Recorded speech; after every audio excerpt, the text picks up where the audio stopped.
Hola, buenos días. Hoy hablaremos sobre Weber y uno de sus libros más importantes, como lo es el de la ética protestante y el espíritu del capitalismo. Este libro está conformado de dos partes.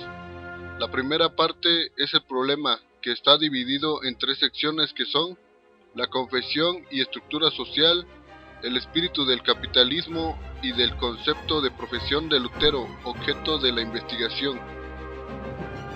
La primera sección, según las explicaciones materialistas basadas en la economía, los grupos que ocupan las posiciones económicas dominantes en el capitalismo son aquellas provenientes de familias con un capital heredado, el cual se obtuvo a su vez a partir de una acumulación originaria que comprendió de saqueos, despojos, confiscaciones, sometimiento de países extranjeros, etc., que la posibilidad de la inversión económica presupone un capital acumulado suficiente para ello es efectivamente cierto, y también es cierto incluso que el desarrollo capitalista ha sido en muchos lugares la causa de la conversión al protestantismo.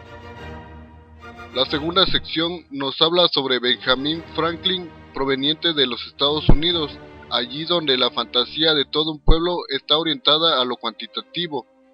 Lo que caracteriza la mentalidad de Franklin es que entiende la tarea de aumentar constantemente el patrimonio como un deber moral, no como un medio para obtener placer y disfrute, sino como un fin en sí mismo, es decir, que resulta desde el punto de vista utilitario una actividad irracional.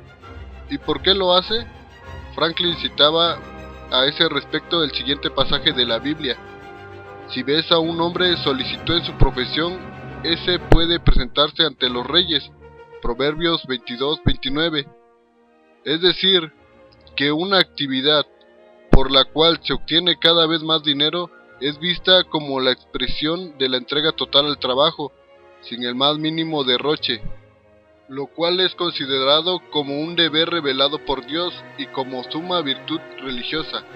Tenemos aquí una moral del deber profesional que constituye el auténtico espíritu del capitalismo. Tercera sección.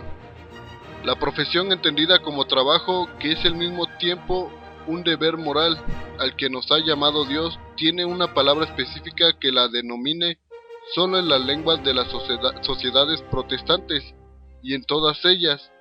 En alemán esa palabra es Beruf, asociada etimológicamente a Ruf, que significa llamada, y que se acerca a nuestro castellano, que es vocación. En la Biblia sí hay pasajes en que se habla de la llamada divina a la salvación eterna, pero la palabra griega es una que efectivamente significa llamada o convocatoria. Lutero también la traduce como Beruf. Es entonces con Lutero y la Reforma que se establece la idea de trabajo como designio y convocatoria de Dios, que debemos asumir como deber moral de elevado cumplimiento, es decir, el trabajo como profesión. Dios quiere que el hombre ordene el mundo según sus mandatos para su propia glorificación. El deber del hombre está en el mundo, en permanecer en y cumplir con su trabajo, porque así manifiesta su amor al prójimo y cumple con su llamado y su fin más elevado.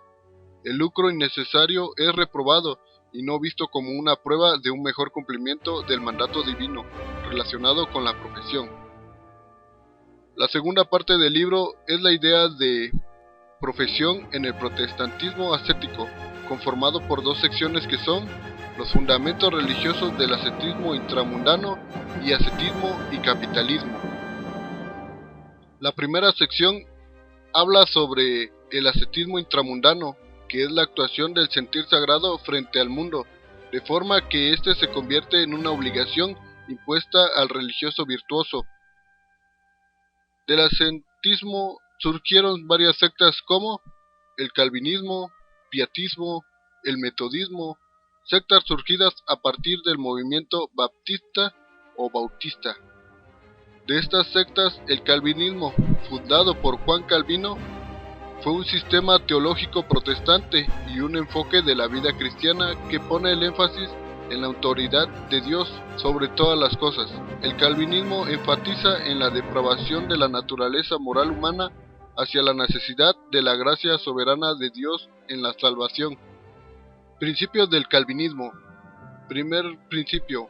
Del libre albedrío. El hombre ha perdido capacidad por buscar un bien espiritual por voluntad propia. Segundo principio. Decreto de Dios eterno. Por el decreto de Dios, las manifestaciones de su propia gloria. Algunos hombres y ángeles son predestinados a vida eterna y otros preordenados a muerte eterna. Tercer principio. Llamamiento eficaz. A todos aquellos a quienes Dios ha predestinado para la vida y a Dios solamente le agrada en su tiempo señalado y aceptado, y amar eficazmente por su palabra y espíritu fuera del estado de pecado, muerte en que están por naturaleza. Prohibiciones calvinistas. Las diversiones mundanas, fiestas de familia con más de 20 personas, no utilizar prendas de vestir de acuerdo al órgano supremo del calvinismo, llevar adornos y joyas. A los hombres se les prohibía tener el cabello largo y a las mujeres llevar peinados altos y con rizos, usar nombres que no figuraban en la Biblia y escribir al extranjero. Segunda sección. El ascetismo racional protestante se oponía al goce despreocupado de la existencia, la ostentación de la riqueza, la diversión y a la pérdida de tiempo, propia de la sociedad monárquico-feudal, a la superstición y al modo irracional del comportamiento, pero al tiempo legalizaba el afán de lucroso pretexto de precepto divino. En la cadena de producción son reprobables al igual conductas desleales y afán de lucro por el lucro, que es en sí mismo una tentación.